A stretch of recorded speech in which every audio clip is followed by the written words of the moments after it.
बिस्मिल्लाहिर्रहमानिर्रहीम। अस्सलाम वालेकुम दोस्तों, ये बड़ी बदकिस्मती की बात है कि पाकिस्तान का तारुफ अब ये बनता जा रहा है कि हम एक माफिया हैं।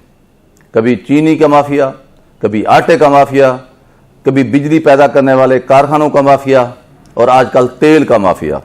इससे पहले सियासी पार्टियों के साथ वाबस्ता मुसल्लह गिरोहों का माफिया। कदम कदम पर माफिया, कभी इनफरादी माफिया और कभी इज्तिमाई माफिया। इसलिए अब पाकिस्तान को बहुत सारे लोग माफियास्तान भी के नाम से भी मौसूम करने लगे हैं। अब आप देखिए कि हुकूमत ने आलमी मंडी के मुताबिक तेल के नर्ख में कमी की है, 77 रुपये कर दिया है या 78 रुपये कर दिया है। लेकिन जो तेल दरामद करने वाली ऑयल रिफाइनरी हैं, जो आगे बेचती हैं, जिन्हें 24 या 25 रुपये ये तेल पड़ता है, उन्हें 50 रुपये फी लीटर मुनाफा मिलता है। लेकिन इसके बावजूद वो हुकूमत के फैसले के रास्ते में खड़ी हो गई हैं। अब पिछले 6 दिन से लोग जलील हो रहे हैं, ख्वार हो रहे हैं, परेशान हैं, लेने लगी हुए हैं पेट्रोल पंपों पे, लेकिन लोगों को तेल नहीं मिल रहा। मोटरसाइकिल वालों को 100 रुपये का तेल मुश्किल से मिल रहा है, कार वाले को 500 रुपये का मिल रहा है।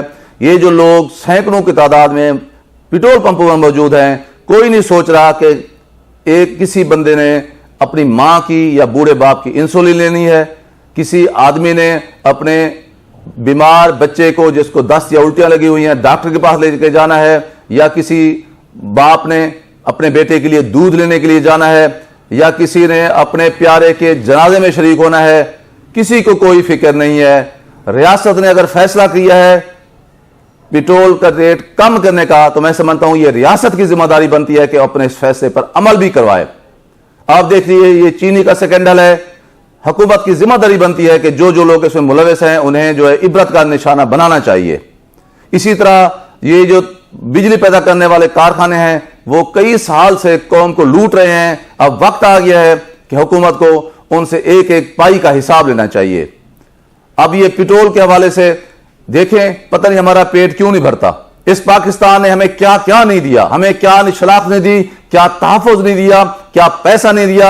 हम सैकड़ों से लाखों से करोड़ों से अरबों पति बन चुके हैं, फिर भी हमारी आंखों की हवस खत्म नहीं हो रही।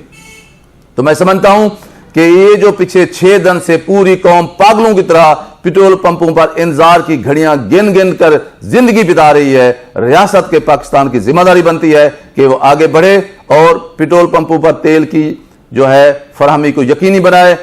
ऑयल रिफाइनरी को ये जो एतराज है, ये जो बहाना है कि हम तेल दरामद नहीं कर सके, ये अपने मुआहदे के मुताबिक वो 20 या 25 दिन का तेल स्टोर करने, स्टॉक करने की जिम्मेदार हैं। और फिर मुल्क आज इंतहाई गैर मामूली हालात से गुजर रहा है।